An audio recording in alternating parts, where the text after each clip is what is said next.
There are 19 Oregon State Penitentiary inmates enrolled in classes at the University of Oregon and Lane Community College.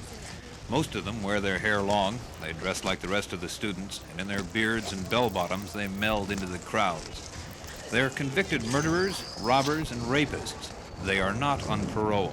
They are still serving their sentences, but they're doing their time at the university. Instead of cells, they live in a dormitory or a house.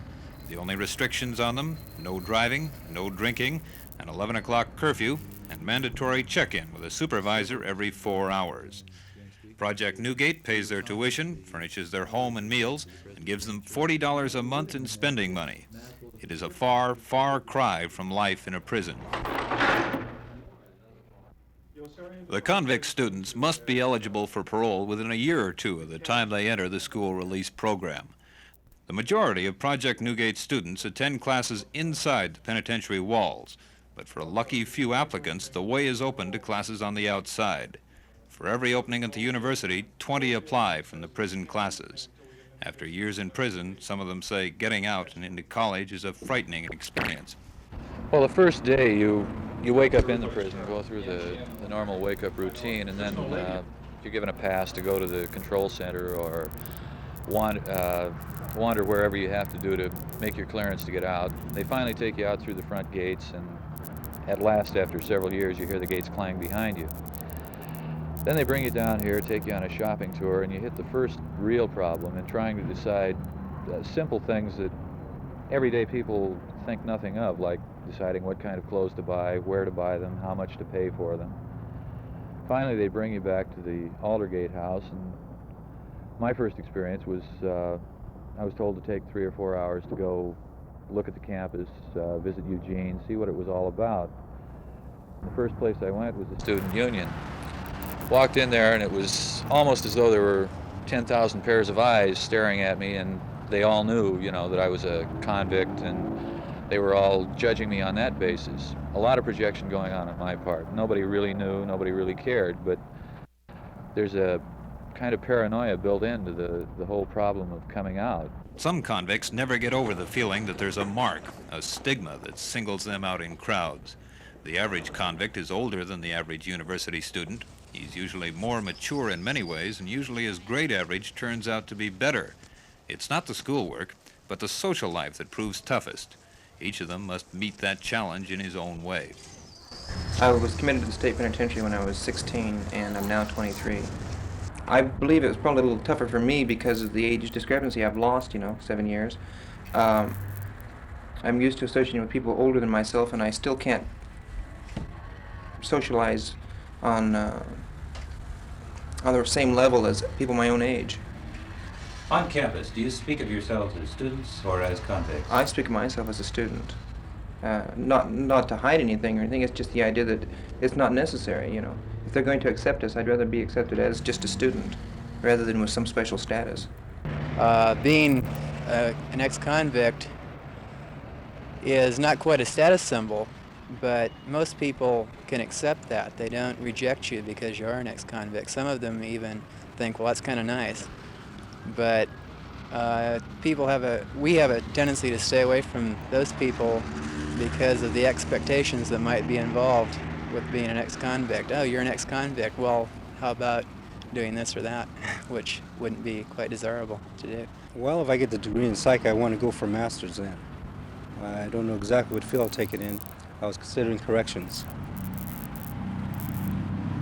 If, they allow us in being ex-convicts. I'm not sure what they're going to say about it, or if they're going to hire them. But if they do, that's a field I think I'd like to go into. My major is history, and I hope to be able to teach even, well, I say even because I can't be certified. Maybe I'll be able to teach in a institution of some nature, preferably if I do a correctional institution.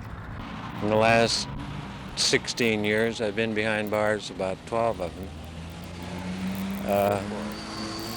Well, for car theft was one, grand larceny, then armed robbery, and then burglary is the last one. I got 5 years for it. And you're majoring? I'm going to major in sociology. What are your aspirations? What do you want to do? Well, I'd like to go back into maybe corrections as a counselor or something. I think I could relate to the guys back there in the institution because, I don't know, I feel that I know what they're going through. That, when you go in as a 16-year-old, you come out as a 16-year-old in terms of the social world that you've been involved in. You haven't had a chance to grow up. The men who come here in the program. There is the question of why a convicted felon should be given a college scholarship. Older adults dealing with kids, Newgate officials defend the program as an attempt to rehabilitate rather than punish a man, but they also claim it may be saving the state money, too. The President's Council on Crime and Delinquency stated that it costs approximately $25,000 every time a man is arrested, apprehended, goes through the courts and goes to prison and is incarcerated. And so this coming in and out of prison is a very expensive process. And just to warehouse a man in prison without any programs is very expensive for guard, custody, and so on. And the unnaturalness of prison life makes it a kind of a system that doesn't allow for adjustment once a man is released. And so what we're really doing is spending approximately $3,000 a year per man in a program that will not only prevent him from coming back to prison again, but will make him a productive kind of citizen. Probably the most convincing proof of Newgate's success is this. 60 to 80% of all convicts released from maximum security prisons end up back inside, either for new convictions or for parole violations. Among the Newgate students, only 20% have gone back to prison, and of them, 15% went up for parole violations, only 5% for convictions of new crimes. It's, for many of us, the only alternative to prison at this point. Some of the guys have been labeled all along the coast, as far as the corrections divisions are concerned, as incorrigible. And this is the only program that takes the so-called hardcore offender and treats them on the basis that they are human, they are capable, and gives them the supportive services that they need when they come out. Because of my age, I had no skills, no vocation, or anything that I could turn to.